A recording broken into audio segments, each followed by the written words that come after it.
हमारे गेस्ट बहुत ही खास हैं। आज हमने उनसे ये जानने का प्रयास किया है कि कॉलेज प्लेसमेंट के लिए इंटर्नशिप क्यों ज़रूरी है और इंटर्नशिप के लिए क्या क्या स्टेप्स फॉलो करने चाहिए। साथ ही हमने उनसे ये भी जाना है कि उनकी इस जर्नी में सीनियर्स ने किस तरह से हेल्प किया। चलो शुरू करते हैं। दिनेश, शुरू करें फिर? बिल्कुल सर। ठीक है, थोड़ा बताओ अपने बारे में। I am Dinesh Chaudhary, final student. I am doing my BTech in Production Industrial Engineering, and my department is mechanical. And I belong from Jaipur, Rajasthan. And I am particularly interested in sports mainly, and obviously my core field. So that is all about me. And धीरे धीरे पता लग ही जाएगा sir. ठीक है, sports के बारे में हम बाद में बात करेंगे। पहले हम बात करते हैं आप स्कूलिंग कहाँ से हुआ है? स्कूलिंग सर मेरा जयपुर में ही है। बेसिकली मैंने 10th करी थी बोर्ड, मेरा स्टेट बोर्ड से। सो स्कूल मेरा वहीं था, जयपुर में ही था, पास ही था। देन मैंने स्विच किया स्कूल एंड मैंने अपने 12th करी NK public school Jaipur, Rajasthan. Then 11th-12th मैंने फिटजी कोचिंग करी एंड फिर ओके, तो तुमने कौन से ईयर में किया था ये +2? +2 मैंने किया था 21 में। और तुमने यहाँ पे ज्वाइन कौन से ईयर में? 22 में, मतलब 1 साल का ड्रॉप? हाँ, 1 साल का ड्रॉप ईयर था सर। ओके, तो 21 में कोविड था तो उस वजह से इतना अच्छा हो नहीं पाया था। तो जैसे तुमने 1 साल का ड्रॉप किया तो उस पीरियड में मतलब प्रेशर रहता था? क्योंकि फिर तो प्रेशर मैं नहीं कहूँगा सर, क्योंकि मुझे पता था कि मैंने 11th-12th में थोड़ी तो गद्दारी करी है कि ठीक है, कोविड था तो नया कोविड था, घर पे रहते थे एंड ऑल, घर पे भी। तो फर्स्ट ड्रॉप ईयर में ऐसा था कि यार अब हो गया जो हो गया, ठीक है, अभी अपनी गलतियां पता थी, वो गलतियां नहीं करूंगा तो मैं क्लियर कर लूँगा। The first thing is acceptance sir, कि मैंने एक्सेप्ट किया कि हाँ मैंने नहीं किया है। मेरे सारे दोस्तों, इनफैक्ट हमारे फिटजी के 12th बैच में हम 8 दोस्त थे। 7 में से 4 IIT में, 1 NIT में एंड 2 IIIT में। तो उनका मेरे से पहले ही हो गया था, अब मैं रहा। तो एक वो प्रेशर भी काइंड ऑफ कह सकते हैं कि हाँ थोड़ा तो रहता ही था, बट स्टिल मैनेज कर लिया सर। तैयारी कर रहे थे तो तुम्हें आइडिया था कि IIT कैसा होता है, उसमें क्या क्या चीज़ें होती हैं? मतलब हमें जितना टीचर्स ने बताया था उतना ही आइडिया था सर, मुझे इतना एक्सपोजर नहीं था पहले। तो मेरे को ये पता था कि कुछ तो IIT करके होता है एंड वो ऐसे बहुत ही कुछ होता है, अंडमंड होता है। ओके, ठीक है। तो फिर जैसे जैसे कोचिंग गया एंड फिर पता लगा कि अच्छा ये होता है। IIT के टीचर्स थे, वो बताते थे स्टोरीज़ वगैरह। फिर जो 12th में वो दोस्तों का हो गया, तो दोस्तों का तो खैर ऑनलाइन था, बट थोड़े दिनों बाद उनका ऑफलाइन हो गया था। तो उनसे पता लगता था कि अच्छा ये होती है, ये एक्टिविटीज़ होती हैं, ये होता है, वो होता है। सो मेरा एक दोस्त है यही था, पास आउट हो गया, लक्ष्य पवन करके दोस्त था, उसने काफ़ी हेल्प करी है मेरी वैसे भी। ओके, अब बाकी सब चीज़ एक्सप्लोर करने में। तो फिर आने के बाद कैसा लगा? जो ऐसे सोचा था वैसे था कि?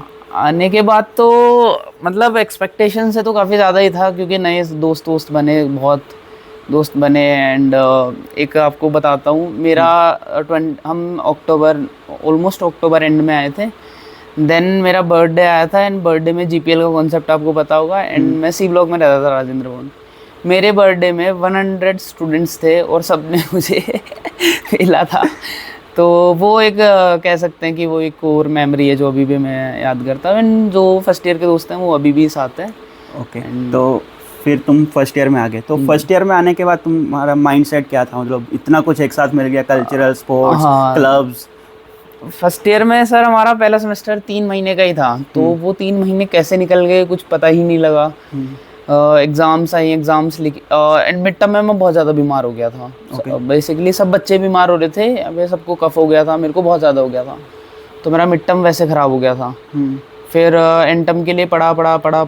तो एंड टर्म कुछ अच्छा करके फर्स्ट सेमेस्टर में SGPA 7.5। तो वो एक कहीं ना कहीं सेटबैक था कि ठीक है, मौज मस्ती अपनी जगह है, बट 7.5 तो बहुत कम है। स्टैंडर्ड 8 तो होनी चाहिए। तो फिर वहाँ से थोड़ा वो भी लगा कि नहीं यार, अभी थोड़ी रिस्पॉन्सिबिलिटीज़ भी हैं, क्योंकि हम पहला चीज़ जो यहाँ करने आए हुए हैं पढ़ाई, और मैं वही नहीं करके सेकेंडरी चीज़ें कर रहा हूँ। सो बेसिकली अब अगर आप यहाँ हो तो आपका 51% तो एकेडमिक्स होना ही होना चाहिए, क्योंकि आप पढ़ने आए हो। तो फिर वहाँ से एक अलग कह सकते हैं पाथवे हम क्रिएट किया कि अलग प्रोफेसर से बातचीत करी और सीनियर से बातचीत करी कि कैसे आगे बढ़ना चाहिए। देन धीरे धीरे पता लगा कि अच्छा ऐसे इंटर्नशिप्स होती हैं, ऐसे प्लेसमेंट्स होते हैं। और कहीं ना कहीं बाहर वो भी रहता है ना, सबको एक्सपेक्टेशंस रहती है कि इसका तो IIT है तो 1 करोड़ का पैकेज ही लगता है, बट वो तो केस नहीं है सर। तो फिर थोड़ा फील्ड्स डिस्कवर किए कि हाँ मुझे ये पसंद है, ये है, तो ऐसे करते करते फिर अकेड्स एंड ऑल मैनेज करना। ठीक है, तो अभी हम थोड़ा पीछे आते हैं। तो तुम फर्स्ट ईयर में आए तो तुमने फर्स्ट ईयर में आके देखा होगा थॉमसो, तो वो कैसा एक्सपोजर था? हाँ, मेरा थॉमसो से पहले सर कॉग्निजेंस हुआ था, क्योंकि फर्स्ट ईयर में मैं तो उससे पहले ही थॉमसो हो गया था, उसके बाद आए थे हम। कॉग्निजेंस में बहुत ही ज़्यादा मज़े आए यार, कि नई नई चीज़ें की रोबोट वोर देखने को मिल रही है, कुछ ऐसे टेक्निकल चीज़ें हो रही हैं, बहुत ज़्यादा वर्कशॉप्स हो रही हैं। फिर सबसे बेस्ट पार्ट था प्रोनाइट की। प्रोनाइट उसमें मोहित चौहान आया था, वो मतलब वन ऑफ द बेस्ट प्रोनाइट्स है अभी तक की मेरे हिसाब से, तो जितनी भी अटेंड करी है उसमें तो बहुत ही ज़्यादा। तो फिर मैं तो ओवरवेल्म हो गया था बहुत ज़्यादा, तो यही है, बहुत मज़ा आई थी। तो उस ईयर थॉमसो भी बहुत ग्रैंड हुआ था। हाँ, क्योंकि 2 साल या 3 साल के बाद हो रहा था, तो बहुत अच्छा हुआ था।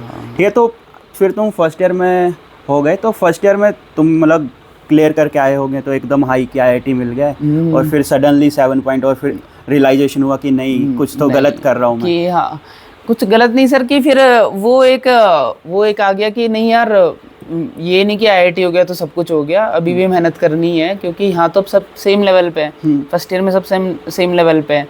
तो फिर वहाँ से ये लगा कि नहीं यार, अभी IIT हो गया जो पास्ट की चीज़ है, अगेन वही 12th वाली फिलोसफी है मेरे, तो जो हो गया अभी जो है मैं उसको सुधार सकता हूँ। तो वही किया फिर कि थोड़ा अकेड्स देख लेते और अंदर तो सारे IITian ही होंगे, अंदर तो सभी है, तो वो यहाँ तो कोई इज्जत है नहीं कि जेई क्लियर किया नहीं किया, यहाँ तो सबने किया ही है, सबने क्लियर किया हुआ है। और फिर तो पता लगेगा कि सर मेहनत तो करनी ही पड़ेगी। देखो आप कुछ भी कर लो, मेहनत करना आप छोड़ दोगे तो फिर तो नहीं आ पा रही है फिर। ओके, तो फिर उसके बाद जब ये हुआ तो तुम्हें सीनियर्स का क्या गाइडेंस मिला? अगर मतलब सीनियर से बात किया या कैसे? सीनियर सर मेरे हिसाब से बहुत ज़्यादा इम्पोर्टेंट रोल प्ले करते हैं तुम्हारी लाइफ में, कॉलेज लाइफ में, स्पेशली शुरू के ईयर्स में। क्योंकि आप यहाँ आए हो, आपको कुछ नहीं पता, आप नई नई चीज़ें देख रहे हो, बट आपको ये नहीं पता ना कौन सी चीज़ आगे जाके काम आएगी नहीं आएगी। अभी तो सपोज़ आपने बहुत कुछ चीज़ें ज्वाइन कर ली, कि मैंने ये भी ज्वाइन कर लिया, मैं इस क्लब में भी हूँ, उसमें भी हूँ, उसमें भी हूँ, या मैं डांस सोसाइटी में भी हूँ, मैं ये भी कर रहा हूँ, मैं वो भी कर रहा हूँ। तो उसमें आपको आगे जाके नहीं पता कि आप कितनी चीज़ें मैनेज कर पाओगे, आप कितनी चीज़ें कर पाओगे। तो सीनियर्स जो हैं वो बताते हैं कि हाँ नहीं, आप वो सब एक काइंड ऑफ ओवरव्यू दे देते हैं कि इसमें ऐसा होता है, इसमें ऐसा होता है। तो उससे आपको मतलब ऐसा है कि सर वो आप अलग अलग चीज़ में जाके पता करो, उससे अच्छा है कि कोई आपको पहले से बता दे कि इसमें ऐसा होता है। तो अगर वो आपके इंटरेस्टिंग 8th-9th में पता नहीं होता है कि कौन सा डायरेक्शन लेना है, वही चीज़ फर्स्ट ईयर में आके भी होता है। और जो फिर वहाँ पे तुम्हें गाइडेंस मिलता है, कोचिंग वगैरह, वो यहाँ पे सीनियर आके दे देते हैं कि हाँ यहाँ भी, क्योंकि मेरे को ऐसा लगता है कि 8वीं से ज़्यादा तो फर्स्ट ईयर में तुम्हें अलग अलग चीज़ें मिलती हैं करने को यहाँ पे। तो फिर वो सीनियर्स तुम्हें गाइड कर देते हैं कि अगर तेरे को ये करना है तो इस यहाँ पे जा, ये करना है तो यहाँ एग्जैक्टली। आपको अपना इंटरेस्ट भी अलाइन करा देते हैं कि इस क्लब में ऐसा हो रहा है। अगर आप मान लो आपने 10 चीज़ें ज्वाइन करी, आपका इंटरेस्ट 2-3 चीज़ों में है, तो आपको 1-2 महीना टाइम लगा के पता लगेगा कि नहीं यार ये मेरा फोर्टी नहीं है। बट आपको सीनियर से बता देंगे कि इसमें ऐसा होता है, ये आगे आगे चीज़ें होती हैं, ऐसे बढ़ती जाती हैं, तो फिर आपको पता लग जाता है कि नहीं यार इसमें तो मेरा इंटरेस्ट है ही नहीं, और ये मेरे को करना ही नहीं है बिल्कुल ही। तो उसमें काफ़ी हेल्प मिलती है। दूसरी चीज़ अकेड्स में काफ़ी सीनियर्स की हेल्प मिलती है कि एग्ज़ाम पैटर्न्स प्रोफेसर्स के बारे में बता देते हैं वो, कि ऐसा है, ऐसा पूछते हैं प्रोफेसर, ऐसा पढ़ाते हैं, यहाँ से पढ़ना है, रिसोर्सेज दे देते हैं। क्योंकि एग्ज़ाम में सर सब कुछ तो वही 80-20 परेटो प्रिंसिपल की 80% चीज़ें 20% से होती है। तो वो 20% चीज़ें जो है ना वो फाइंड करने में सीनियर्स का काफ़ी बड़ा रोल रहता है। हाँ, और यहाँ पे मतलब तुम्हारे पास ऑप्शन भी रहते हैं सब्जेक्ट चूज करने के, तो वो वहाँ भी सीनियर हेल्प कर देते हैं। वो काफ़ी हेल्प कर देते हैं। जैसे कोई कोर्स है उसमें थोड़े टीचर स्ट्रिक्ट हैं, या वो कोर्स में क्या कंटेंट्स हैं वो ज़्यादा अच्छे से एक्सप्लेन कर देते हैं। या फिर वो फ्यूचर के लिए अलाइन नहीं कर रहा है तुम्हें, तो वो बता देंगे कि ये वाला ड्रॉप कर दो, ये वाला कर लो, तुम्हें अगर यहाँ पे इस फील्ड में जाना है। सर वो तो जो हम जिस पाथ पे चल रहे हैं वो तो ऑलरेडी चल के गए हैं, तो उनको पता है कहाँ काटा है, कहाँ स्मूथ पाथ है। तो वो एक स्मूथ पाथ एक्सप्लोर करने में सीनियर्स काफ़ी हेल्प कर देते हैं। अच्छा, मतलब स्टार्टिंग में जब हम फर्स्ट ईयर में देखते हैं इतने सारे क्लब, और हमें एक आइडिया होता है कि क्लब्स का जो सर्टिफिकेट है वो CB में हेल्प करेगा, तो हम मल्टीपल क्लब्स ज्वाइन कर लेते हैं। तो वो कैसे करना चाहिए अप्रोच? मतलब सर बेसिकली कॉलेज में आप आते हो, आपको 3 ऑप्शंस मिलते हैं। Either you join A club, club societies join कर लो, स्पोर्ट्स ज्वाइन कर लो, या फिर आप ऐसे टेक्निकल क्लब्स में 2 तरह के होते हैं, कल्चरल क्लब्स, एक टेक्निकल क्लब्स, तो या फिर स्पोर्ट्स। तो शुरू में मैं अपनी बताता हूँ, मैं क्लब वगैरह टेक्निकल का तो था, बट कैसे टेक्निकल में ऐसा होता था कि पैक करके है एंड वेब डेव करो, ये सब करो, तो काफ़ी बच्चे उसमें लगे रहते हैं। और वो एक अच्छा भी है, वो एक आपको बेस दे देता है, आपको स्किल सीखने को मिल जाती है इनिशियल डेज में। एंड मैं कहूँगा आपको एक्सप्लोर, आपको जो है पता लग जाता है कि क्या मेरा टेक्निकली मेरा फोर्टे है। तो मैंने किया, मुझे बिल्कुल पसंद नहीं आया टेक्निकल, तो मैंने फर्स्ट ईयर में उसको थोड़ा स्किप किया। कल्चरल क्लब्स की तरफ जाए तो वो कल्चरल में था एंड स्पोर्ट्स में था। तो मेरा रूममेट था गौरव जैन, तो उसने कहा कि यार वो वहाँ हॉकी के ट्रायल्स हो रहे हैं, चल रहा है, तो मैं फ्री था, तो मैंने कहा चलते हैं। तो स्पोर्ट्स में तो मेरा शुरू से इंक्लिनेशन रहा ही है सर, क्योंकि स्पोर्ट्स मेरे हिसाब से एक डिसिप्लिन प्रोवाइड करता है जो आपको जो और चीज़ें नहीं कर पाएंगी। तो मैं स्पोर्ट्स में गया, मेरे को अच्छा लगा, देन मैंने स्पोर्ट्स ही ज्वाइन किया। तो वो एक, अगर आप स्पोर्ट्स ज्वाइन कर रहे हो तो आप ऑब्वियसली जिम कर रहे हो, भाग रहे हो, फिर खेल रहे हो, तो आप थक जाते हो, तो आप कल्चरल क्लब्स को उतना प्रेफरेंस नहीं दे पाओगे। तो फिर मैंने वहाँ पे डिसीजन बनाया कि नहीं, मेरे को, क्योंकि फिटनेस मेंटली और फिजिकली फिट रहने के लिए स्पोर्ट्स बहुत इंपॉर्टेंट है। तो फिर मैंने डिसीजन बनाया कि नहीं यार, मेरे क्लब्स नहीं हो पाएगा, मैं स्पोर्ट्स की तरफ ही रहूँगा। बट वही है, मेरे काफ़ी दोस्त भी है जिनको, जैसे ड्रैम्स में एक, उसको बहुत ही ज़्यादा पसंद था ये सब करना, वो इंटर आई भी गया बहुत बार, तो उसने ड्रैम्स चूज़ किया, उसके लिए स्पोर्ट्स इतना फोर्टे नहीं था उसका, तो उसने वो किया। वही है, काफ़ी लोग टेक्निकल क्लब्स में भी है जिनकी काफ़ी अच्छी इंटर्नशिप्स भी लगी, क्योंकि उनको वही करना था, उनको पसंद था। तो क्लब्स एक आपका फ्यूचर काइंड ऑफ शेप कर देते हैं। एंड सबसे इम्पॉर्टेंट चीज़ बॉन्डिंग्स, क्लब्स में बॉन्डिंग्स बनती है, स्पोर्ट्स में बनती है, तो वो बॉन्डिंग्स भी, गाइडेंस भी, वो सब कुछ मिल जाता है। तो वो एक काइंड ऑफ परिवार जैसा है, फैमिली जैसा लगने लगता है कि हाँ ये तो मेरे बहुत अच्छे ये हैं ये। ठीक है, तो तुम हॉकी खेलते थे, तो हॉकी में अगर एक दिन का शेड्यूल बताना हो तो कैसे रहता है वो? हॉकी का शेड्यूल बताना हो तो सर सुबह, अगर आप, मतलब आपके सुबह से लेके शाम तक का एकदम बढ़िया ब्लेंड कर देगा आपको दिन को। सुबह आप उठ रहे हो, थोड़ा फिटनेस के लिए जा रहे हो, कितने टाइम से शुरू होता है फिर, अगर तुम हॉकी खेल रहे हो मंडे को छोड़ के, ट्यूसडे को, कितने बजे उठोगे सर? ट्यूसडे को अगर मेरा सुबह मॉर्निंग फील्ड है तो मैं 6 बजे फील्ड जाऊंगा, 7 बजे वापस आ जाऊंगा। 6 बजे से 7 में फिटनेस, 5:30 बजे उठे हो? हाँ 5:30 बजे, 6 से 7 में फिटनेस है। फिर पूरे दिन आप अपने रेगुलर वर्क वगैरह करो। देन 6:30 से फील्ड होता है, 6:30 to 8:15 इतना फील्ड होता है। नहीं 9 तो हो जाता है 8:30 टाइमिंग्स हैं, बट वो वही है सर, फिर आपका मन लग जाता है तो थोड़ा करते करते 9 बज जाते हैं। तो एंड मेरे एक समस्या ये भी है कि सर जो आपका 6:30 से बाद वाला टाइम होता है ना, उसमें बिल्कुल आपका कुछ करने का मन ही नहीं करता है कॉलेज में। मैंने मेरे दोस्तों को देख लिया, मैंने रुक के देख लिया घर पे, बिल्कुल मन नहीं करता है, पढ़ने का मन करता है ना, कुछ करने का मन करता है, लेटे रहने का मन करता है। तो उससे बेटर है कि हाँ, मतलब उसी टाइम पे जो गंदी आदतें भी बनती हैं, नशे वगैरह की, वो भी, तो इसीलिए आईआईटी में थोड़ा स्पोर्ट्स की वजह से ये कल्चर कम है। और साथ में मेहनत भी है, मतलब सुबह 5 बजे से लेके तुम 9, मतलब अगर खाने को इंक्लूड कर दूँ तो 9:30 10 तक तुम पैक हो, मतलब पूरा दिन मेहनत कर रहे हो। वो है, मतलब सर ऐसा होता है कि सुबह आप पहली बार जल्दी उठ रहे हो, मैं जल्दी उठने के फेवर में रहता हूँ हमेशा, क्योंकि मैंने वही फॉलो किया हमेशा से, जल्दी उठ रहे हो। सेकंड थिंग इज आप 1 घंटे फिजिकल कर रहे हो, कि आप से कार्डियो कर रहे हो, आप जिम कर रहे हो, या जो भी कुछ सर करा रहे हो वो कर रहे हो, तो वो कहीं ना कहीं बहुत इंपॉर्टेंट रहता है सर, क्योंकि हमारा बैठे रहने का ही काम है। हम मेजरली क्लासेस में बैठे रहते हैं, देन लाइब्रेरी वगैरह में बैठे रहते हैं, एंड कहीं ना कहीं वो बर्नआउट से बचने के लिए बहुत ही ज़्यादा ज़रूरी है वो 1 घंटा, स्पेशली सुबह वाला। देन आप शाम को जा रहे हो, आप शाम को सिर्फ प्रैक्टिस कर रहे हो, कोई भी रेस्पेक्टिव गेम आपका, जैसे टीटी है, टेनिस है, क्रिकेट है, तो उसमें आप केवल आप प्रैक्टिस ही कर रहे हो। तो वो इंटरेस्ट के लिए है, एंड जो सुबह वाला जो काम है वो आपकी फिटनेस के लिए है। तो वो दोनों चीज़ ज़रूरी है। आप ये भी कर सकते हो, 6:30 वाला टाइम बच्चे क्लब्स में भी देते हैं, तो वो भी एक फैक्टर है। तो मेरे को ये बताओ, फिर तुमने हॉकी ज्वाइन कर लिया बाकी इस क्लब्स को स्किप करके, तो उसके बाद कैसे प्रोसेस रहा? हॉकी ज्वाइन किया सर, इनिशियल डेज में तो बहुत जोर आता था कि चलो, शुरू में एक्साइटमेंट रहता है, फिर ऐसा होने लग जाता है कि अरे यार कौन सुबह उठेगा, वही फिर रात को टाइम नहीं मिल रहा है, वो हो रहा है। बट फिर वो आया कि नहीं यार, अगर कुछ करना है तो फिर इंटर आईटी के टूर्नामेंट्स होते हैं सर, फिर टूर्नामेंट्स में टीम में सिलेक्शन का रह जाता है कि नहीं यार अगर मैं मेहनत ही नहीं, अगर कोई बंदा एक्स काम 10% कर रहा है और कोई 20% कर रहा है तो 20% वालों को प्रेफरेंस मिलेगी। तो वही है, तो फिर धीरे धीरे से टूर्नामेंट्स वगैरह जाने लग गए हम, टीम की तरफ से आईटी टीम से खेलने लग गए ऐसे। Vice captain? वाइस कैप्टन तो बाद में 3rd ईयर में आके बना था।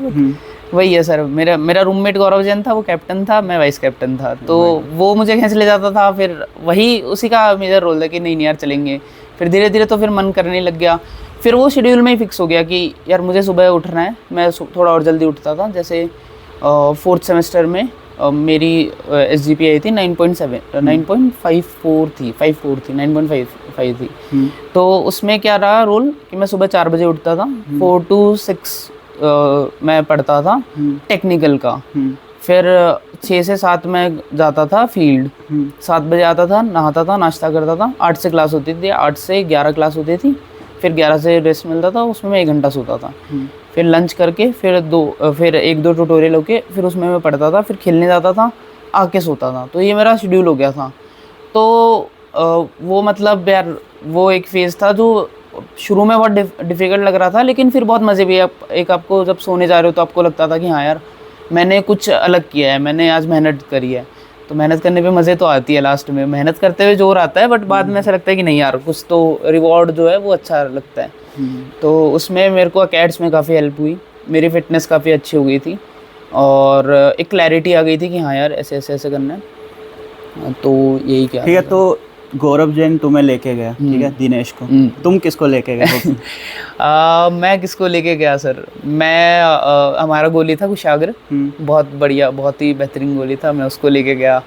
उसको बोला कि यार एक दिन जाके बोला कि भाई तू गोली बनेगा, तो उसने बोला बन जाऊंगा, तो उसे ले गया। उसका भी सेम रूटीन हो गया मेरी तरह। एंड और जूनियर्स को तो खैर बताता ही हूँ मैं कि नॉट हॉकी ज्वाइन करो, स्पोर्ट्स ज्वाइन करो। तो कुछ जूनियर्स वहाँ से भी आए। तो मैं कुशागर का वो ट्रांजैक्शन थोड़ा बता दो। कुशागर सर ऐसा था कि शुरू में वो बहुत पढ़ता था, उसकी अभी भी 9 पॉइंट से ऊपर ही CGPA वगैरह है, तो बहुत पढ़ता था। तो वो कहता था कि यार मेरे को ना पढ़ पढ़ के मैं बोर हो जाता हूँ। तो मैंने कहा कि चल यार तू गोली बनेगा, तो बात हो ही गई थी। तो मैंने कोच सर से पूछा, उसने कहा हाँ। कोच उन्होंने कहा कि ठीक है सर, किसी को कोई बच्चा खेलना चाह रहे तो बुला लो, कोई दिक्कत नहीं है। तो कोच साहब ने ये कहा। तो मैंने बोला कि चल भाई, तो उसे एक दिन लेके गया।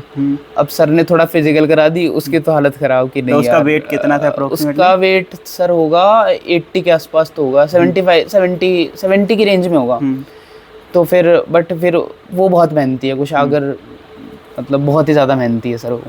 फिर उसने धीरे धीरे करते करते वो फर्स्ट ईयर, मतलब पहली बार मैं आया था, उसने इतनी मेहनत करी। मैं फुल बैक खेलता हूँ, वो था, तो हम दोनों की काफ़ी अच्छी बॉन्डिंग थी। तो ऐसे करते करते उसने इतनी मेहनत करी सर, वो उसका वेट अभी आई गेस 55 के आसपास होगा, इतना उसने किया है। और अभी काफ़ी ज़्यादा फिट है वो। एंड वही है सर। सही है। तो ठीक है, अभी हम आते हैं तुम्हारे इंटर्न पे। तो इंटर्न का तुम्हें कैसे पता चला कि इंटर्न करना ज़रूरी है? उसके लिए क्या मतलब क्या ज़रूरी है? CB की रिक्वायरमेंट क्या है? सर फर्स्ट ईयर तो ऐसे ही निकल गया कि पता ही नहीं था। फिर सेकंड ईयर में आए तो सीनियर्स की इंटर्न वगैरह लग रही थी, तो थोड़ी वो हुई कि यार ये इंटर्नशिप्स वगैरह क्या होती है। तो अगेन मैं लक्ष्य के पास गया, उससे पूछा, तो उसने समझाया कि ऐसे ऐसे इंटर्नशिप्स होती है, 2 महीने समर में इंटर्नशिप्स होती हैं। तो मुझे ऐसा लगा कि अच्छा ये होता है, मुझे पता लगा। तो फिर फील्ड्स पता करे मैंने कि अच्छा कंपनीज आती हैं, डेटा साइंस में आती है, वेब डेव में आती है, या कोडिंग में आती है, कोर में आती है, या मैनेजमेंट प्रोफाइल्स में आती है। तो मेरी ब्रांच है प्रोडक्शन इंडस्ट्रियल, तो मैं कोर भी हूँ और मैनेजमेंट में मुझे थोड़ा ज़्यादा इंटरेस्ट है। तो पहले मैंने किया कि मैंने सारी प्रोफाइल मुझे पता करनी थी कि मेरा इंटरेस्ट किस में है। तो ये मैंने गाइडेंस कह लो, या मैंने खुद से ये डिसाइड किया कि नहीं यार मैं इस चीज़ को 2-2 महीने करके देखूंगा, हर चीज़ को 2-2 महीने पूरी शिद्दत से करूंगा। तो मैंने आपको बताया था ना 4 से 6 में टेक्निकल करता था। तो मैंने सबसे पहले उठाया वेब डेव, मैंने कोर्स लिया यूडेमी का। मैंने वो 2 महीने तक बहुत ही ज़्यादा रिग्रेसली फॉलो किया। ठीक है, फिर 2 महीने बाद मैंने एनालाइज किया, 2 या 1.5 महीने बाद। उसमें मुझे इतना मज़ा नहीं आ रहा था सर, मुझे बोरिंग लग रहा था कि नहीं यार ज़बरदस्ती कर रहा हूँ मैं, कि क्यों है क्या नहीं है मेरे को। क्योंकि मैंने ये सोचा था कि मैं 1.5 महीने या 2 महीने पूरे एग्जैक्ट करूँगा, फिर मैं देखूँगा कि छोड़ना है, करना है, नहीं करना। तो मैंने वो किया, मुझे बिल्कुल ही मज़ा नहीं आया, मैंने वो छोड़ा। फिर मैंने ऐसे ही कोडिंग करने की कोशिश करी। तो जैसे 2-1 ख़त्म हुआ था, तो उसमें मैंने कोडिंग वगैरह करने की कोशिश करी थी। और 2-1 में समर वेकेशंस आती है ना सर? थर्ड में आती है शायद। थर्ड में आती है ना, हाँ। तो वो मैंने करने की कोशिश करी थी, वो भी मेरा सिमिलरली मैंने वो भी 1.5-2 महीने किया, वो भी मुझे नहीं पसंद आया। फिर मैंने एक प्रोफेसर से बात करी एंड मैंने कोर में, जैसे एक प्रोफेसर थे हमारे पीके झा सर थे, उनके एक टीए थे कुणाल चौहान, तो उन्होंने मुझे बताया कि यार ऐसा ऐसा होता है कि आप CSIO करके रिसर्च इंस्टीट्यूट है, वहाँ पे पोजीशंस निकलती है समर इंटर्नशिप्स की, तो रिसर्च इंटर्नशिप्स आप कर सकते हो, वो चंडीगढ़ में है। तो मैंने और थोड़ा फॉलो किया, मुझे कोर पहले से पसंद था कि मैं फैसिनेट होता था कि अच्छा ये ऐसे होता है, ये ऐसे होता है, कास्टिंग ऐसे होती है। तो मैंने सर से बात करी, सर को मेल लिखा, तो मेल लिखा, फिर उन्होंने कहा कि ठीक है तुम आओ हम करते हैं। तो उन्होंने मुझे पेपर्स वगैरह पढ़ने को दिए, देन हमने पेपर वगैरह पढ़ा मैंने, फिर मैं चंडीगढ़ गया 2 महीने के लिए। तो वहाँ पे सबसे पहला बार मैं घर से बाहर निकला यहाँ आने के लिए, फिर दूसरी बार एक नए शहर में अकेला रहना पड़ा, मुझे सब कुछ मैनेज करना पड़ा कि मैं रेंट वगैरह भी, रेंट वाले से बात कर रहा हूँ, खाने के लिए कुछ कर रहा हूँ, ये कर रहा हूँ। तो वो एक काइंड ऑफ एक नई सिचुएशन थी, एक नया चैलेंज था, तो उसको ओवरकम किया। देन हमने मेरा माइक्रो प्रिंटिंग वगैरह पे, सेमीकंडक्टर चिप्स वगैरह पे काम था, वो मैंने किया अच्छे से, मज़े आए करके वो भी। एंड उसका कहीं ना कहीं रोल है मेरी आगे जाके ऑन कैंपस इंटर्नशिप लगने में। तो उसमें स्टाइपेंड वगैरह बहुत कम ही था, बट वो रहने खाने के हिसाब से ठीक था, वो एक अच्छा एक्सपीरियंस रहा। फिर मैं आया, देन हमारा थर्ड ईयर स्टार्ट हो गया। थर्ड ईयर के स्टार्टिंग में आता है वहाँ चंडीगढ़ में रेज्यूमे वेरिफिकेशन आ जाता है। सो बेसिकली रेज्यूमे में 5-6 फील्ड्स होते हैं। सबसे पहला होता है आपकी एकेडमिक, तो उसमें जो सबसे पहले आता है वो CGPA, देन 10-12 की मार्कशीट, 10-12 के मार्क्स वगैरह। फिर नीचे आता है इंटर्नशिप्स का सेक्शन, जो मैंने कंप्लीट कर लिया था चंडीगढ़ जाके। प्रोजेक्ट्स का आता है, वो कोर्स प्रोजेक्ट से, प्रोफेसर से प्रोजेक्ट से साथ में मिलके काम किया था वो। देन नीचे अचीवमेंट्स आते हैं, तो टूर्नामेंट्स वगैरह जीते थे, उनके अचीवमेंट्स वगैरह डाली हुई थी। फिर स्किल वगैरह थी, स्किल वगैरह में कोर्सेज वगैरह, सप्लाई चेन मैनेजमेंट, ये सब डाला हुआ था। देन एक्स्ट्रा करिकुलर का पार्ट आता है। वो एक्स्ट्रा करिकुलर है, उसमें जो है उसमें क्लब्स वगैरह ये लोग काम आते हैं कि आपने क्या किया है। जैसे कोई NSS में एसोसिएटेड है तो उसने सोशल सर्विसेज वगैरह किए, वो डाल सकता है। मैंने अपने स्पोर्ट्स का डाल रखा था, कल्चरल क्लब्स वगैरह भी डालते हैं कि ये उन्होंने किया। तो कहीं ना कहीं सर 5-6 फील्ड है, तो 5-6 फील्ड ही सबसे ज़्यादा सभी इम्पॉर्टेंट है। वो ऐसा नहीं कि ये फील्ड नहीं है इम्पॉर्टेंट, ये है। कहीं कहीं टेक्निकल में वो मैटर नहीं करते हैं, बट मेजर अगर कोई कंपनी आ रही है तो देख रही है कि अच्छा बच्चे ने इतना अच्छा मैनेजमेंट किया है। तो सबसे पहले CGPA is the cut mark again. तो CGPA अगर आपकी 8 से ऊपर है तो आप कहीं ना कहीं सेफ जोन में हो। तो मैं कंपनीज जो आती हैं वो सबसे पहले CGPA क्राइटेरिया लगाती है। तो बेसिकली पहले इंटर्नशिप बता देता हूँ। इंटर्नशिप जो है 3-2 के एंड में आपको समर वेकेशंस आती हैं, उसमें कंपनीज आती हैं, वो हायर करती हैं, आपको ले जाती हैं वहाँ प्रोजेक्ट बेसिस पे, जो भी उनका काम रहता है वो कराती हैं। अगर उनको आपका काम पसंद आता है सो दे ऑफर यू PPO में फिर आपको प्लेसमेंट में बैठने की ज़रूरत नहीं है, वो आपको PPO दे देंगी। तो फिर आपका 4th ईयर बेसिकली पूरा खाली है, फिर आप मज़े मारो। तो ये ऑन कैंपस इंटर्नशिप्स में होता है। तो उसके लिए सबसे इम्पॉर्टेंट फैक्टर है CGPA, देन रेलेवेंट स्किल्स। अगर आप टेक्निकल में बैठ रहे हो तो आप उसमें कोशिश करो कि आप बेस्ट बनो, तभी आप दूसरों से निकल पाओगे, दूसरों से आगे निकल पाओगे, क्योंकि 1400 बच्चे बैठ रहे होते हैं एक बार में। तो टेक्निकल मेरा बिल्कुल मुझे पसंद नहीं था, तो मैंने टेक्निकल वाले स्किप किया सारा। देन कोर में मैंने ट्राई किया था, तो पहले मैंने पेपर दिया था JLR। JLR आती है मैकेट्रॉनिक्स में मैकेनिकल प्लस इलेक्ट्रॉनिक्स भी होता है। तो जैसे हमारे क्लब से RMS SAE, तो वो गाड़ियाँ वगैरह बनाते हैं, तो उन लोगों को ज़्यादा प्रेफर करती है वो। तो वो मैंने ज्वाइन किए नहीं थे, तो JLR में नहीं हुआ, वो अच्छा पे भी करती है। फिर बजाज आई थी, बजाज का पेपर ही मेरा पेपर बहुत टफ़ था, मेरे से क्लियर ही नहीं हुआ था, बहुत ज़्यादा टफ़ था। मैंने इतना, क्योंकि वो मैकेनिकल के हिसाब से बनाता था ना, मेरी ब्रांच प्रोडक्शन इंडस्ट्रियल इंजीनियरिंग है। फिर JSW आई, JSW में प्रोडक्शन इंडस्ट्रियल पूछा था, तो वो उसमें ऐसा था पहले हाँ मैं प्रोसेस बता देता हूँ कंपनीज का भी। वो सबसे पहले करती है रेज्यूमे शॉर्टलिस्टिंग, तो आपका रेज्यूमे कैसा है, CGPA एंड ऑल। फिर आता है टेस्ट, फिर आता है इंटरव्यू। तो कुछ कंपनी 2 टेस्ट भी लेती है। तो जैसे JSW आई, तो JSW ने सबसे पहले लिया रेज्यूमे शॉर्टलिस्टिंग या CGPA क्राइटेरिया के बेसिस पे शॉर्टलिस्ट निकाली। फिर उनका एक टेस्ट हुआ, वो था एप्टीट्यूड प्लस मेरे कोर के क्वेश्चंस, प्रोडक्शन कोर के क्वेश्चंस। वो क्लियर हुआ। फिर दूसरा टेस्ट था, उसमें पूरा एप्टीट्यूड था, हार्ड एप्टीट्यूड कम टाइम के साथ, जैसे लंबे लंबे क्वेश्चंस, बहुत ही बढ़िया टफ एंड और बट कम टाइम के साथ, तो वो क्लियर हुआ। देन इंटरव्यू था, तो इंटरव्यू में बेसिकली उन्होंने आपके वो रेज्यूमे ही पूछते हैं कि आपने क्या किया है। जैसे आपने कोई प्रोजेक्ट डाल रखा है तो प्रोजेक्ट के बारे में पूछते हैं कि आपने किया है या नहीं किया है, आपने क्या क्या सीखा। मेरे इंटर्न्स थी तो एक इंटर्नशिप, अगर आपकी 3rd ईयर से पहले एक इंटर्नशिप है तो आपको काफ़ी ज़्यादा एज देती है दूसरों के मुकाबले, क्योंकि कंपनी 2 रेज्यूमे है कंपनी के पास, ऑलमोस्ट सिमिलर है, बट इस बंदे ने पहले से काम किया हुआ है, पहले से एक्सपीरियंस है, पहले से इसने कुछ अलग किया हुआ है, तो वो इसको प्रेफर करेगी ना सर। तो वही है कहीं ना। और फिर उन्होंने मेरे से मेरे प्रोजेक्ट्स पूछे, मेरे से स्पोर्ट्स के बारे में पूछा कि क्या है आपने क्यों ज्वाइन किया है नॉल, तो यही है। तो ये सब पूछा, तो फिर JSW में मेरा हुआ था, एंड वो यही था इंटर्नशिप का। तो इंटर्नशिप से फिर आगे प्लेसमेंट में कितना हेल्प मिलता है? इंटर्नशिप सर कहीं ना कहीं बहुत ज़्यादा हेल्प तो करती है। पहली बात तो आपका अगर इंटर्न है ऑन कैंपस तो आपका सीधा ही PPO मिलने के चांसेस रहते हैं, तो सीधा ही आपका प्लेसमेंट लग गया काइंड ऑफ। दूसरी चीज़ है कंपनीज प्रेफर करती है इंटर्नशिप्स के साथ, क्योंकि कंपनीज को लगता है कहीं ना कहीं बच्चे ने पहले मेहनत कर रखी है, कहीं ना कहीं उसने पहले मेहनत कर रखी है ऑल्सो, और उसको एक्सपीरियंस है कि कैसे चीज़ें काम करती है, कैसे कंपनीज वर्क करती हैं। क्योंकि अगर कोई वो फ्रेशर को ले रही है तो उसको कहीं ना कहीं सिखाने में कंपनी के ज़्यादा रिसोर्सेज आएंगे एंड वो एफिशिएंसी उतनी नहीं आ पाएगी। जबकि दूसरा बंदा है उसने पहले से कर रखा है, सेम अगर 2 बंदे हैं तो उसने पहले से इंटर्न कर रखी है, तो उसको कंपनी को सिखाने में या कंपनी को ज़्यादा एफिशिएंसी मिलेगी, कंपनी को सिखाने में कम रिसोर्सेज लगाने पड़ेंगे। तो कंपनीज प्रेफर करती हैं जिसकी इंटर्नशिप्स हो सेम फील्ड में, तो उसको बहुत ज़्यादा प्रेफरेंस मिलती है।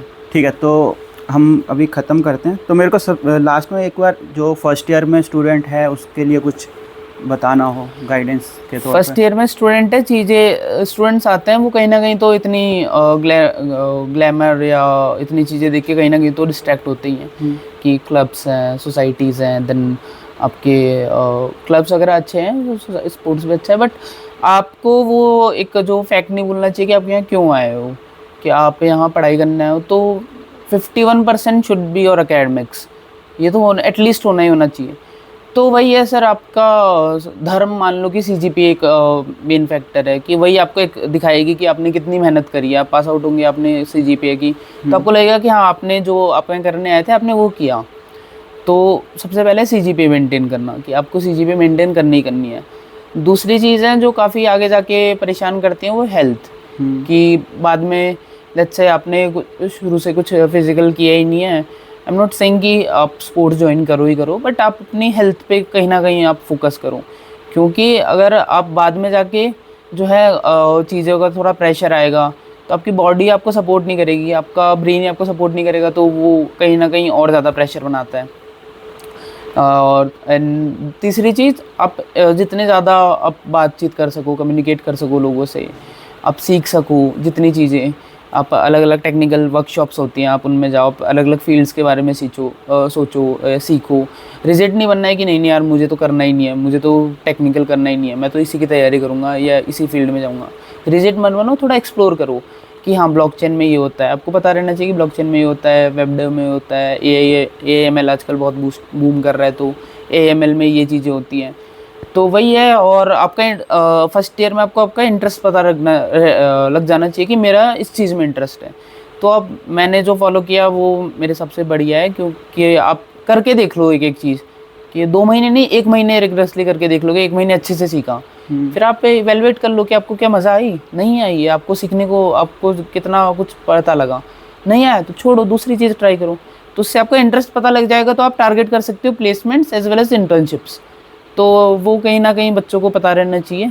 एंड तीसरी चीज़ मज़े तो करनी ही है सर। तो हाँ, मतलब अगर मैं इसको ऐसे कंक्लूड करूँ तो आप ऐसा मत देखो कि किसी का इतना का पैकेज लग रहा है मैं भी उसके पाथ को फॉलो करने लग जाता हूँ। Exactly sir. देखो ठीक है, पहले ट्राई कर लो, उसका लगा मेरे को इंटरेस्ट आ रहा है कि नहीं, अगर नहीं आ रहा है तो स्विच करके देख लो कि कहीं और आ रहा है। और दूसरा, अगर कोई एकेडमिक्स भी स्ट्रॉन्ग रखना चाहता है या फिर कुछ भी करना चाहता है, वो अगर जैसे तुमने बताया कि एक रिज्यूमे रहता है, क्योंकि एट द एंड तो रिज्यूमे हेल्प करेगा। और रिज्यूमे में तुमने पहले बता दिया कि ये फैक्टर है, तो वो अपने रूम में चिपका लो, मतलब रख लो, CGPA चाहिए, स्पोर्ट्स भी चाहिए, कल्चरल भी चाहिए, ये भी चाहिए, तो वो सारे टिक होने चाहिए एट द एंड। और वो अगर टिक होगा तो तुम्हारा ओवरऑल ग्रोथ भी हो ही जाएगा। हाँ, कहीं ना कहीं सर ये सारी चीज़ें मिलके आपकी पर्सनैलिटी को एक अलग लेवल पे ले जाती है, आपको ग्रोथ में काफ़ी हेल्प करती है, आपको इंटरव्यूज़ में काफ़ी हेल्प करती है, आप लोगों से कम्युनिकेट करोगे, आपको अलग अलग आइडियोलॉजीज़ फिलोसफीज़ पता लगेंगी, तो आपको पता लगेगा कि हाँ, क्योंकि यहाँ से बाहर निकल के तो रियल दुनिया को फेस करना है आपको, तो कहीं ना कहीं वो भी आपको पता लगता है कि अच्छा ऐसे ऐसे लोग होते हैं, ऐसे ऐसे बातचीत करनी पड़ती है आगे जाके, तो वो कहीं ना कहीं एक इम्पॉर्टेंट फैक्टर है। और सर प्लेसमेंट तो किसको नहीं चाहिए, अच्छा पैसा तो किसको नहीं चाहिए, एग्जैक्टली ना। तो वही है, अगर उसको आपको वो सब चाहिए तो आपको वो सब करना ही पड़ेगा, भले आपका CV अच्छा करना ही CV पड़ेगा, अच्छा करना पड़ेगा, ओवरऑल ग्रोथ करनी पड़ेगी आपको, और लोगों से कुछ डिफरेंट करना पड़ेगा। हाँ, इसीलिए शायद रिज्यूमे बना भी है कि उसमें क्यों रखा है उन्होंने स्पोर्ट्स फैक्टर, कि एक्स्ट्रा करिकुलर फैक्टर रखे हुए क्यों रखे हैं, मतलब नहीं तो एक ही स्टेप बना देते ना कि 10 CGPA चाहिए। हाँ। उन्होंने इसीलिए तो शायद रखे होंगे कि बच्चा, और ये चीज़ बच्चा 4th ईयर में ना देखे, ये 1st ईयर में देखे, क्योंकि 4th ईयर में तो तुमने कर चुके हैं, अभी तो तुम भर सकते हो बस।